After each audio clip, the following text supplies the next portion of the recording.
un abogado y ahora constituyente, Fernando Atria. ¿Cómo estás, Fernando? Buenas tardes. No te escuchamos, Fernando. Tienes que activar el audio. La biblioteca de Fernando. Sí. Hola. Ahí sí. ¿Cómo tardes. estás, Fernando? Buenas tardes. Muy bien, muchas gracias. Saludos y felicitaciones de nuevo a Emilia. Hola, Fernando. Hola. Ahí está. Fernando, buenas tardes, gracias por estar con nosotros. Vamos a partir con la polémica que está en torno a ti. Conocimos un reportaje de Chilevisión en el que se te vincula a una minera sueca que contaminó o que botó productos tóxicos en Arica y que te contrató para ser testigo o experto que explicara las leyes chilenas, la Constitución chilena en Suecia, en un juicio de las víctimas afectadas, de las personas afectadas por esta minera contra esta empresa. Un reportaje, como señalé, de Chilevisión anoche, muy, muy, muy interesante y además que te deja en entredicho. Me gustaría conocer tu versión respecto de esto porque, dando una mirada en redes sociales, la verdad es que la reacción de la gente era de amplia desilusión, de un hombre de fuerzas progresistas que defiende la naturaleza o que está en esas líneas, haya sido contratado por este tipo de empresas. ¿Nos podrías explicar, Fernando? Sí, gracias. Ese es un juicio que tiene un origen en un caso bien terrible de desechos tóxicos en Arica, que fue una acción criminalmente irresponsable que se cometió en los 80 y que tuvo consecuencias posteriores.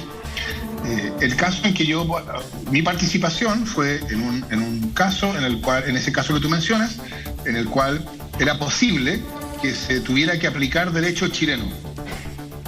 Y claro, el tribunal sueco no conoce el derecho chileno y entonces las partes presentan peritos o testigos expertos que describen el derecho chileno para beneficio del tribunal. Yo expliqué esto por redes sociales, yo publiqué el informe que yo presenté, el documento que yo presenté. Ese documento no hace una interpretación a favor de la empresa chilena. Yo no fui contratado ni nada parecido como abogado o representante de la empresa sueca. Yo hice una descripción del derecho chileno que habría hecho la misma descripción si hubiera sido para un artículo académico o para la otra parte en el juicio. No hubo de mi parte apoyo a sus posiciones, es simplemente una descripción. De hecho, el documento, como te digo, yo lo publiqué, está ahí para que lo vea quien quiera. Y como decía yo por redes sociales, yo desafío a que alguien encuentre algún pasaje de ese documento que está escrito para beneficiar los intereses de esa compañía. La compañía me contrató en calidad de experto para explicar el derecho chileno aplicable al caso. Fernando, una pregunta, porque Boliden es la compañía que lo contrató.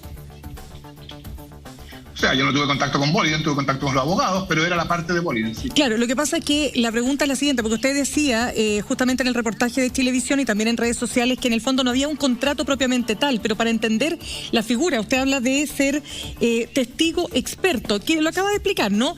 Ir y explicarle a la justicia cómo opera la justicia sueca, ¿no es cierto?, cuáles son las características de la justicia chilena, por un juicio además que entiendo eran más de 700 personas, ¿verdad? Sí.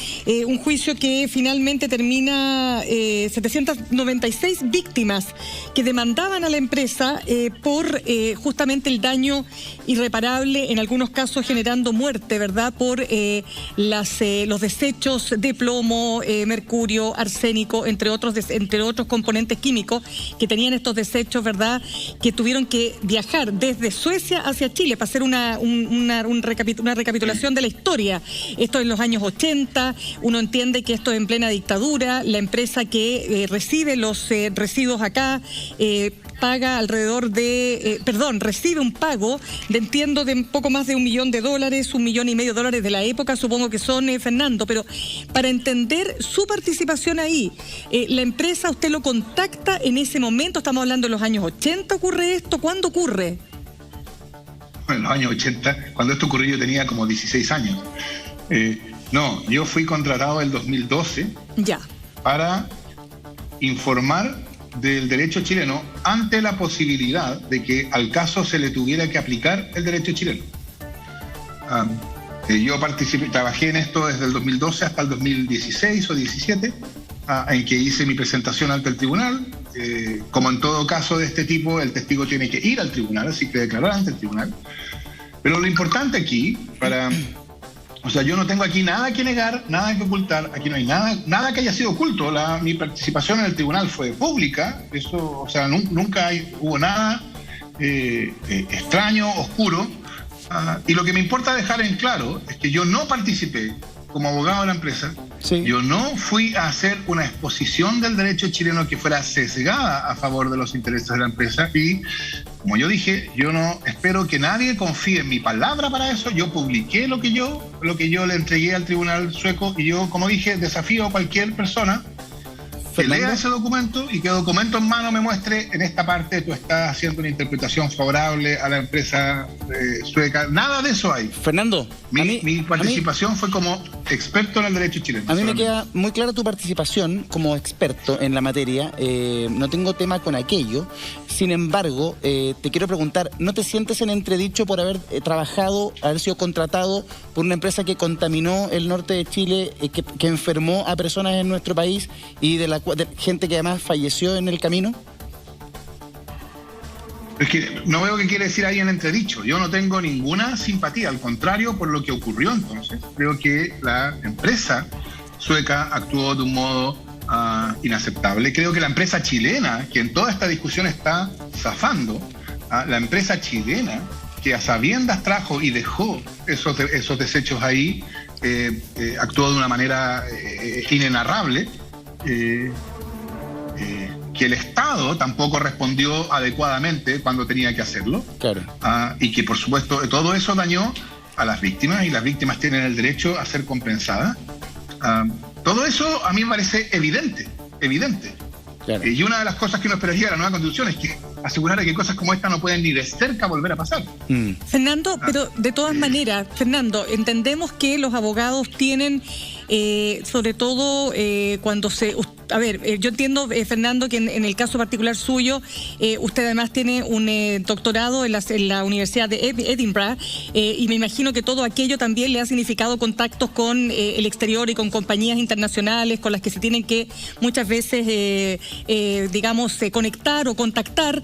Le abre un mundo también por su dominio del inglés, porque además usted es un destacado abogado chileno. Pero atendiendo a lo que dice Eduardo, si usted tuviera que volver atrás, conociendo además la terrible historia que han vivido estas familias que han perdido familiares, en fin, cáncer de mama, cáncer de cerebro, cáncer de pulmonar, en fin, o sea, todo lo que significó para esa comunidad pobre, además de Arica, tres localidades específicas o 3 poblaciones, ¿no?, que se vieron directamente afectadas. ¿Usted volvería a tomar el caso independiente de lo que usted señala? No puedo decir independiente de lo que usted señala, Mirna, porque precisamente lo que yo señalo es que yo no participé en ese caso en defensa de la compañía. Esta fue una cuestión que además yo dejé claro en las conversaciones con los abogados al principio, que yo no iba a participar defendiendo a la compañía. Yo creo que lo que la compañía hizo no es defendible. Pero la cuestión era que cómo se determina o qué es lo que ocurre si se le tiene que aplicar derecho chileno. Entonces yo no veo qué objeción hay a una participación de este tipo que no implicaba defensa de los intereses de esa compañía. Lo que esa compañía necesitaba... Para entenderlo bien, ¿quién lo contrató finalmente a usted? Bueno, ya lo dijimos, esto fue los abogados de la compañía, o sea, la parte de la compañía. La empresa sueca que estaba siendo juzgada. Sí, por lo mismo, o sea, finalmente, ¿quién le pagó su servicio esto de ella, explicar? Esa parte. La empresa sueca. Sí. ¿Y no ve ahí un conflicto, nada? Independiente que usted no haya ido a apoyar finalmente o a ayudar a esta empresa a librar con lo que había hecho. No, pero espérese, fíjese lo que dice. Pues, independiente de que usted no haya ido a apoyar a esta empresa, independientemente pero de que usted no haya ido a defender a esta empresa, le presté un servicio profesional que no consistía ni en defender sus intereses, ni en defenderla a ella, ni en representarla. Era otro tipo de servicio, un servicio propio de un profesor universitario que yo era a la época. Esto fue en 2012 que empecé en esta relación, que se acabó, como les digo, en 2016 o 2017. Entonces, un servicio propio de un profesor universitario que va a explicar el derecho chileno. Yo no hice, y eso está ahí, es público para que pueda ser constatado lo que estoy diciendo, no hice una interpretación del derecho chileno favorable a esa empresa. Fernando, sí. Hice la que a mi juicio es la correcta. Entonces yo no veo, además que, bueno, ya que lo mencionas, Además, que el caso se resolvió en otros términos, el derecho chileno no llegó a ser aplicado. Eso quiero saber. Y entonces ese trabajo no tuvo consecuencias ni efecto en la decisión. Eso mismo te iba a preguntar, porque finalmente estos chilenos que llevaron a la justicia sueca su caso por lo que se había contaminado aquí, el caso se desestimó por prescripción. Pasó demasiado tiempo desde que los supuestos o potenciales delitos habían ocurrido y por ende no tuvieron justicia. ¿Tu informe sirvió de algo en alguna manera o no? Nada. No, porque esa es una decisión que se tomó aplicando la legislación sueca. Ok. Sí. Entonces, el tribunal decidió conforme a la legislación sueca eso que tú dices, ¿no? Para eso no tiene ninguna pertinencia a lo que yo dije. Estamos con Claudio Rojas, que también es abogado y tiene algunas consultas para ti, Fernando. Don Fernando, muy buenas tardes. Oiga, mire, de verdad me di el tiempo de descargar el paper, leerlo, porque justamente yo creo que esa es la pega que hay que hacer para ver si usted tuvo algún grado de participación en esto. Lo que hizo don Fernando fue básicamente explicarle a los tribunales suecos cómo funcionaba el régimen de responsabilidad extracontractual de nuestro país. Eso es cierto, no le pone ni un tilde ni positivo ni negativo. Lo que él lo que les dijo, en estos casos, cuando no hay un contrato, lo que están alegando, si esto se viera en tribunales chilenos, esta es la normativa aplicable y esto es más o menos cómo se maneja en Chile. Explicarle con peras y manzanas cómo funcionaba el trámite judicial acá en Chile, a los tribunales suecos. Y ahí le quería preguntar, don Fernando, esto se resolvió por prescripción. Y efectivamente cuando usted en su paper también daba indicios de cómo también sería la materia prescriptiva o cómo operaría la prescripción también en nuestro país, ¿no habrá tenido eso también algún tipo de injerencia en el fallo definitivo de los jueces en Suecia de haber dicho, oye, si esto también para la ley sueca está prescrito y para la ley chilena también eventualmente corre la prescripción por el tema del plazo de prescripción de responsabilidad extracontractual, ¿podría también haber sustentado la teoría de la compañía en ese sentido, no, don Fernando? En el texto que yo presenté no se desarrolla el tema de la prescripción bajo las reglas chilenas. Mi opinión, que yo le dije a los abogados, es que el argumento de la prescripción en Chile no sería eficaz, o sea que ellos no tenían la razón en eso. Eso es lo que yo le dije en conversación a los abogados. En todo caso, yo no, pero esto ya son especulaciones, usted comprenderá. Yo no creo que el tribunal sueco tenga tal respeto por el derecho chileno que le influya lo que dispone el derecho chileno sobre la prescripción. Yo creo que, y de hecho yo no he tenido la posibilidad de leer la sentencia del tribunal sueco, porque está en sueco. Entonces, hay reportes de que habría rechazado la demanda por razones de prescripción. Entiendo que es así, pero no me consta, porque, como le digo, no leí la sentencia. Lo que sí tengo claro es que la probabilidad de que el caso tuviera que decidirse aplicando derecho chileno no se realizó. Pero que entonces no tenemos tampoco certeza de que la sentencia sueca no se haya fundamentado o haya tenido como alguna parte de argumentación su informe en derecho o su informe presentado. O su declaración, como quieran llamarlo. No, espérese. Que sí, o sea, lo que yo tengo es la certeza de que en mi informe no hay más que una descripción en abstracto del derecho chileno aplicable al caso. O sea, del derecho chileno vigente. Porque ni siquiera, usted lo leyó, usted podrá dar fe de eso, ni siquiera es mencionado el caso. O sea, no se discute por referencia a qué pasa si una compañía... Y en eso le doy el punto, que su descripción es general, es como una clase de derecho de cómo se aplicaría el derecho chileno en un caso en términos generales, ni siquiera habla del caso específico de lo ocurrido. Pero de todas formas, tampoco tenemos la certeza de que la sentencia sueca se haya fundamentado en algún elemento en su declaración como testigo experto. Según lo que usted dice. Lo que yo sí sé es que la probabilidad de que el caso tuviera que ser decidido aplicando derecho chileno, esa probabilidad no se realizó, no se alcanzó esa etapa, no se aplicó derecho chileno. Y entonces se decidió aplicando el derecho sueco. Y para aplicar el derecho sueco, evidentemente los tribunales no le preguntan a un profesor chileno. Claro.